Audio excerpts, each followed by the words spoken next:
March 1941. The coal yards outside the Krupp armament works in Essen, Germany's industrial heartland. A night watchman makes his rounds through mountains of black fuel that will power the Reich's war machine. His breath mists in the cold air. Overhead, searchlights sweep the sky, watching for British bombers. He notices something near a coal pile, a dead rat. Nothing unusual in a rail yard. Vermin were everywhere in industrial districts. He nudges it with his boot. Stiff. Been dead for days, probably. He moves on. 3 hours later, the boiler room erupts. The explosion isn't massive, no dramatic fireball, no building collapse. Just enough force to crack the main boiler, buckle the pressure valves, and send superheated steam screaming through ruptured pipes. The factory goes dark, production stops. It will take 6 weeks to source replacement parts, longer to install them. 6 weeks of artillery shells not manufactured, tank armor not rolled, aircraft components not machined. The cause? That dead rat. Except it wasn't dead. It had never been alive. The rat that destroyed the boiler looked exactly like something you'd find rotting behind any warehouse. It had no metal casing, no visible wires, no suspicious weight. It was, by conventional standards, the most revolting piece of ordnance ever conceived by British intelligence. It was also one of the most psychologically devastating weapons deployed in occupied Europe. This was the explosive rat, and it turned Germany's industrial infrastructure into a minefield of paranoia. The concept was simple to the point of absurdity. Take a dead rat, an actual rat, recently deceased. Make a careful incision along the abdomen. Remove the internal organs. Pack the cavity with plastic explosive, sew it back up. The result looked, smelled, and felt exactly like a rat that had died of natural causes. The intended use was equally straightforward.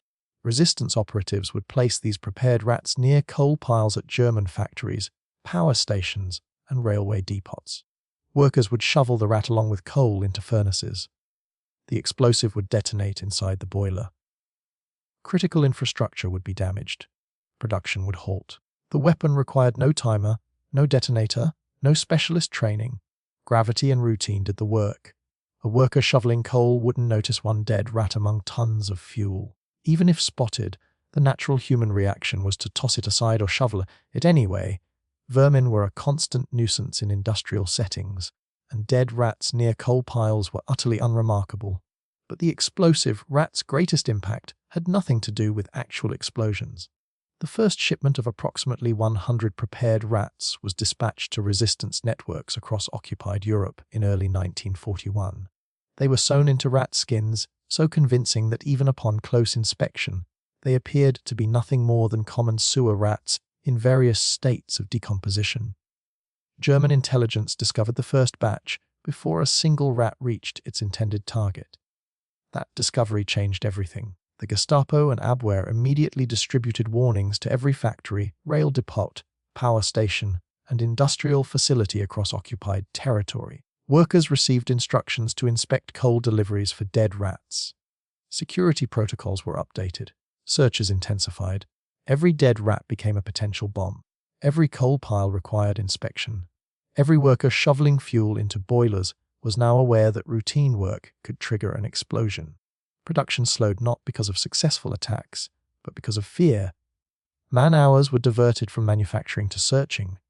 Workers hesitated. Supervisors implemented new safety checks. The psychological impact rippled through Germany's industrial base. The weapon's failure to reach its targets became its greatest success. British intelligence had created something more effective than a sabotage device. They had created industrial paranoia. They had turned one of Germany's most common urban pests into a symbol of invisible threat lurking inside the Reich itself. This was psychological warfare disguised as rodent control, and it revealed a fundamental truth about unconventional weapons. Sometimes the fear of a weapon accomplishes more than the weapon ever could. The problem facing British intelligence in 1940 was a paradox that defined the entire war effort. Germany's industrial capacity was simultaneously its greatest strength and its most exposed vulnerability.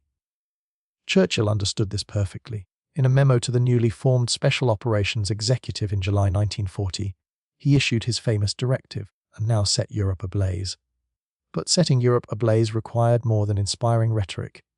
It required weapons, methods, and tactics that conventional military thinking had never contemplated.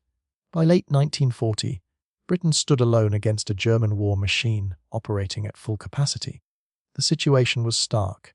German factories were producing tanks, aircraft, and ammunition at rates Britain couldn't match.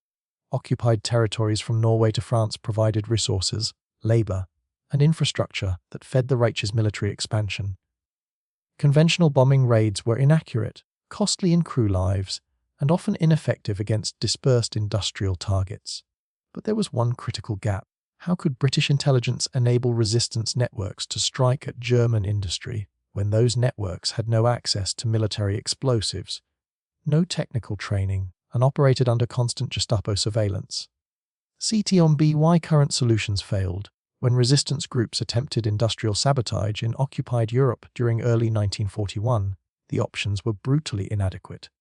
Direct assault required armed teams, detailed planning, and almost certainly resulted in casualties, reprisals, and the destruction of entire resistance cells.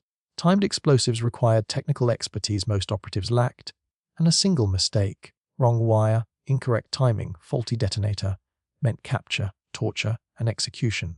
Instead, a sabotage by recruited factory workers was compromised the moment Gestapo informants infiltrated the workforce, which happened with depressing regularity. The March 1941 attempt to destroy transformer equipment at a rail depot outside Lyon illustrated the deadly mathematics of conventional sabotage.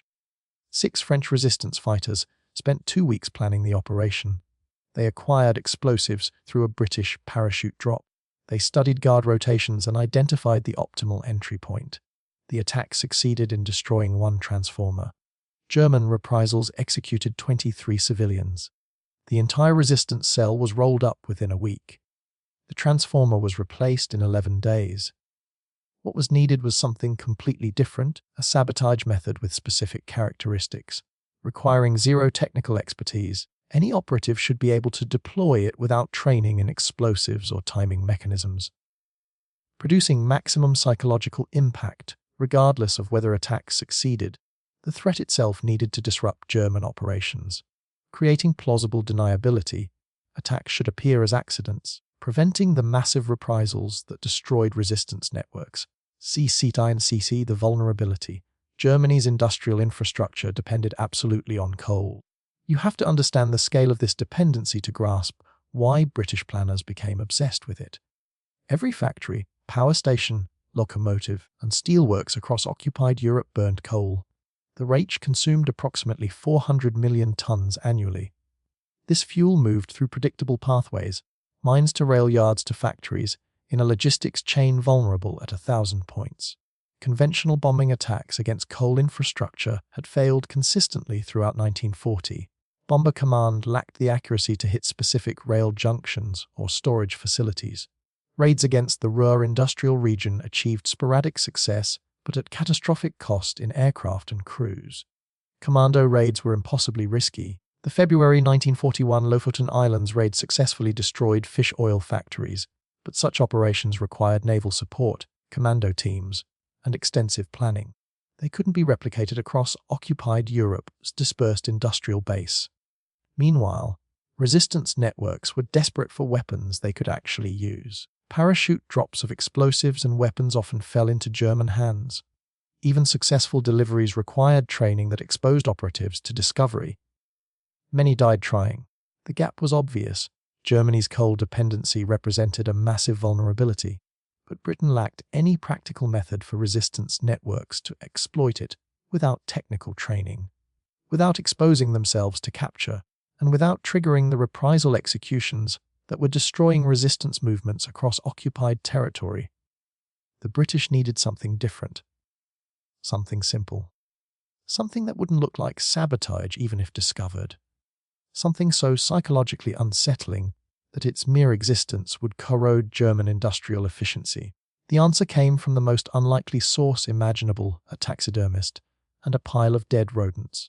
The solution came from the Special Operations Executive at a nondescript location in central London.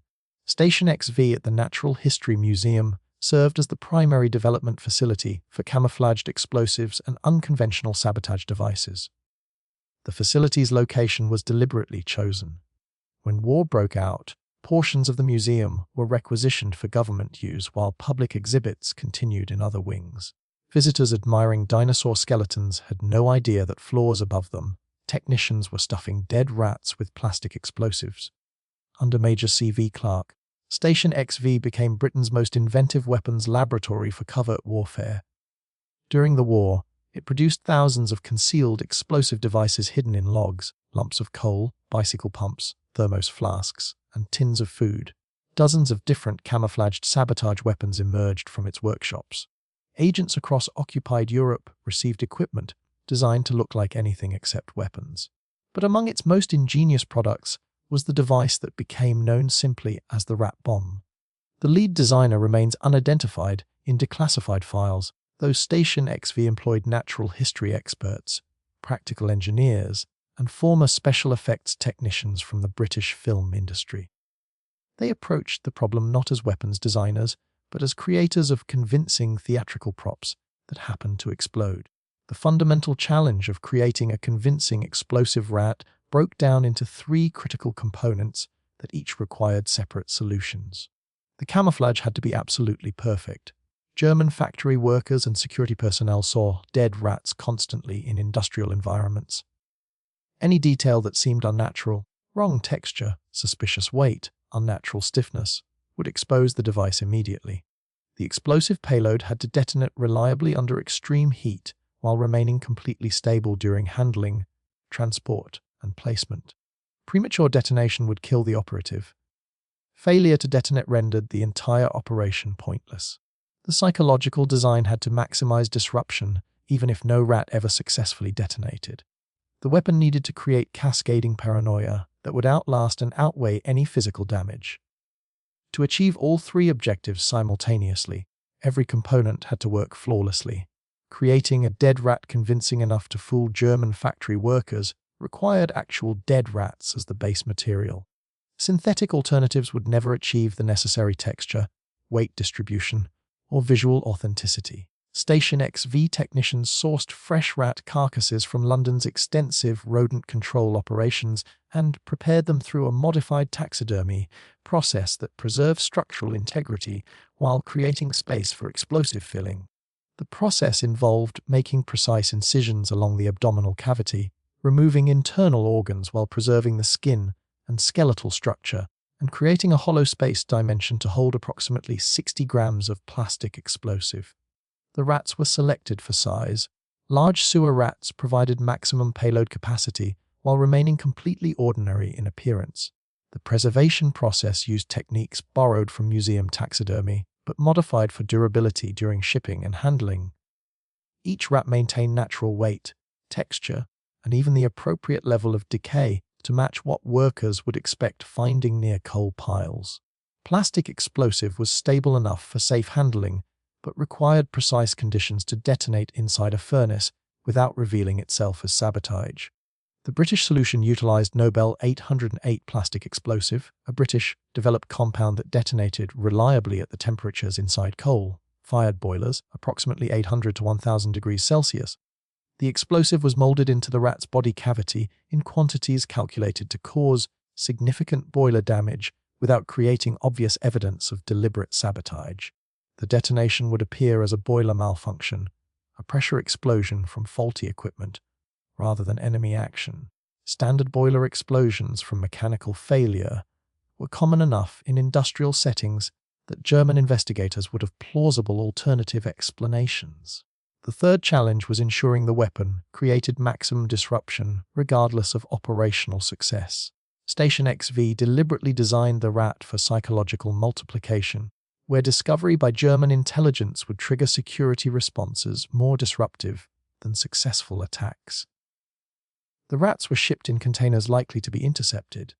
German intelligence would find them, analyze them, recognize the threat, and issue warnings across their entire industrial infrastructure. Every dead rat in occupied Europe would become a potential threat requiring inspection. Every coal pile would become suspect terrain. Every routine task would transform into a moment of hesitation and fear. The effect was extraordinary. British intelligence had weaponized paranoia itself. Production ran from early 1941 through approximately mid-1942. Each rat measured between 8 and 12 inches from nose to tail. Weight ranged from 180 to 250 grams depending on the size of the carcass and explosive load. Payload capacity was approximately 60 grams of Nobel 808 plastic explosive.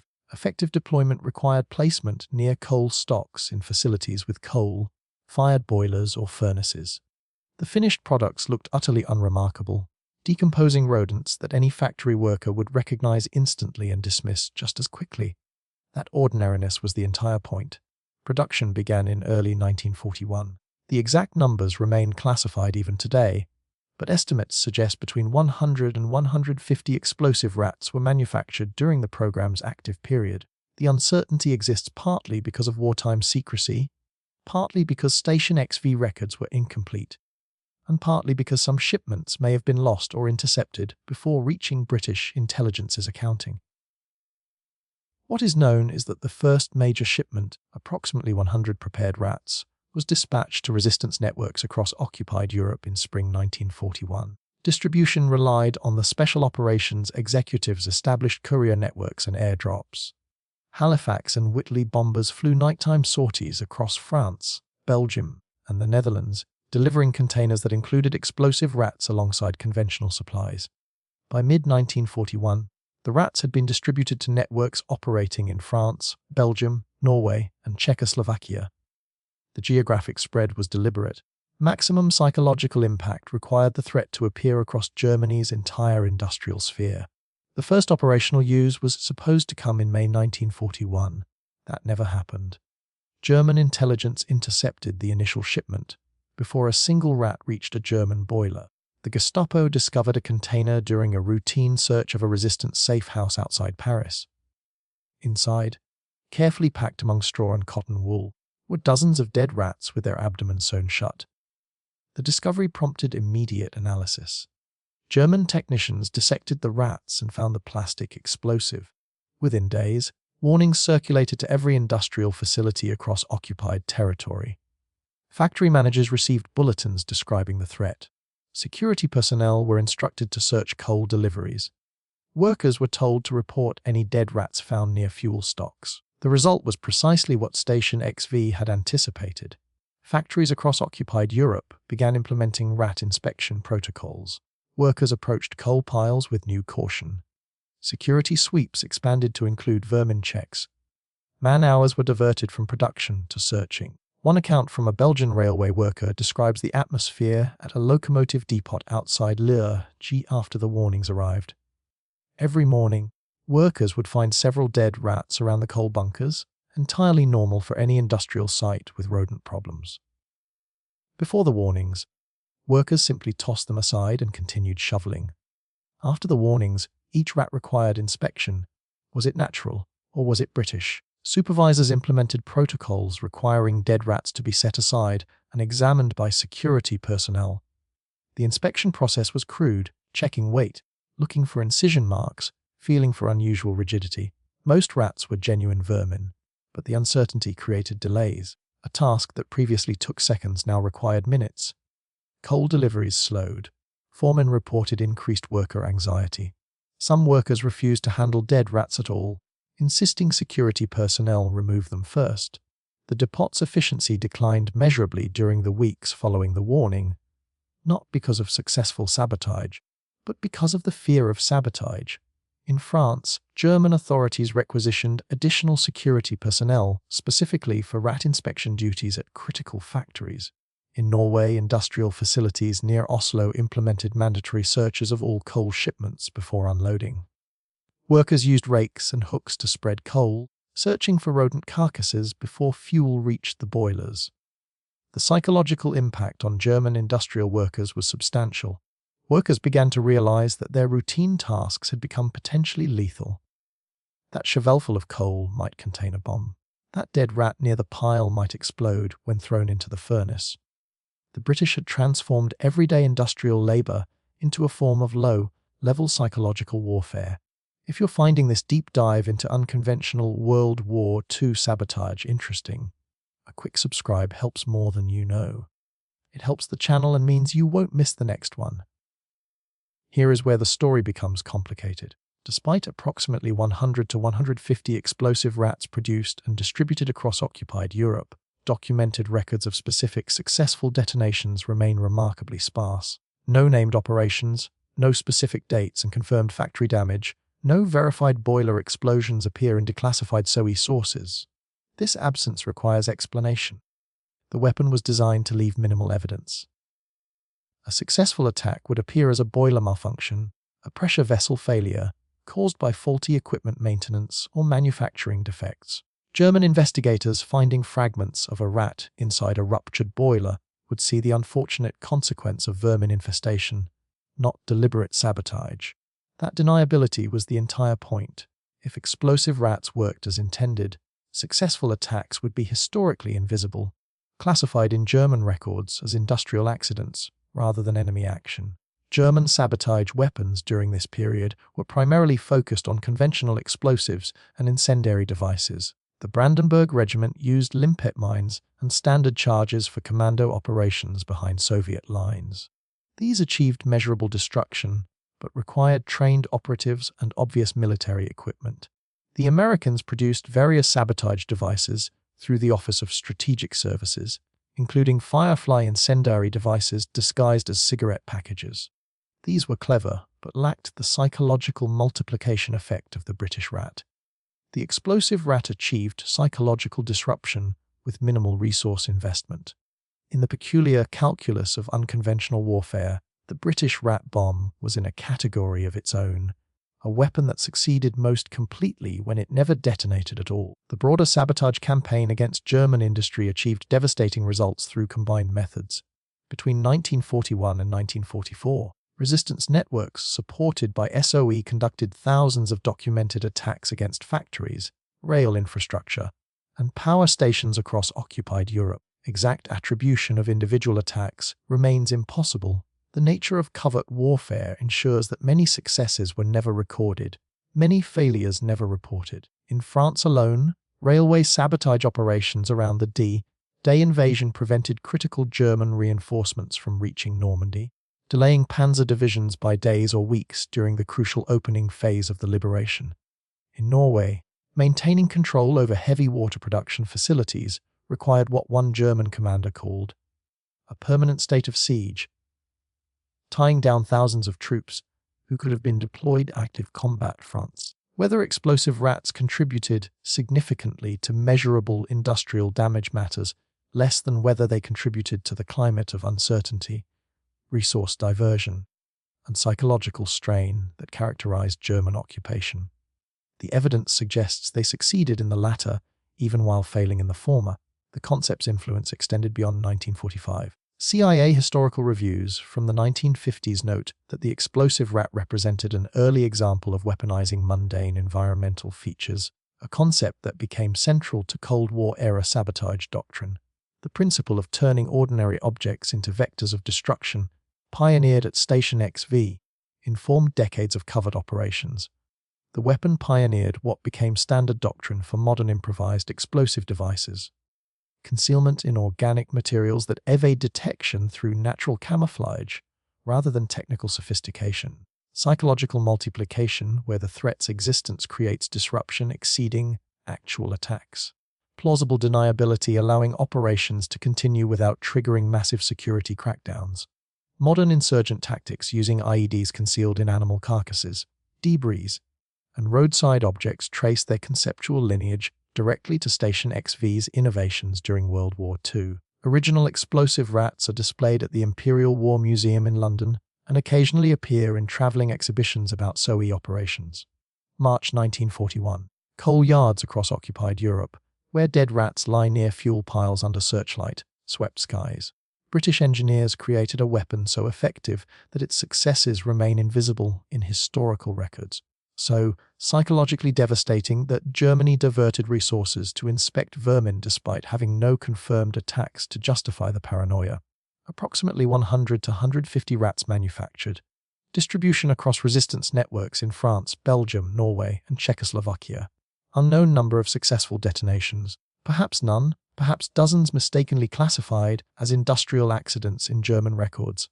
The explosive rat represents unconventional warfare at its most sophisticated, a weapon measured not in explosions or casualties, but in hesitation, in diverted man-hours, in the corrosive uncertainty that transformed routine industrial labor into potential suicide. British engineers solved a problem others had not even identified. They recognized that resistance networks needed weapons requiring zero training, creating maximum psychological impact, and providing complete deniability. They turned Germany's coal dependency into a vulnerability by weaponizing the most common urban pest in industrial Europe. And they did it with actual dead rodents stuffed with plastic explosive, revolting, absurd, and devastatingly effective precisely because they were both. The explosive rat never won battles. It never destroyed critical infrastructure. It probably never killed a single German soldier or worker. But it achieved something potentially more valuable in the grinding arithmetic of total war. It made German industrial workers afraid of dead rats. Every coal pile became suspect. Every shovelful of fuel became a moment of uncertainty. Every dead rodent required inspection time that should have gone to production. The weapon's greatest success was transforming the mundane into the menacing, turning Germany's factories into psychological battlegrounds where British ingenuity fought German efficiency. That was British engineering. That was WWII, and that was how a pile of dead rats helped destroy the Third Reich from the inside, not through explosions, but through the far more insidious weapon of perpetual doubt.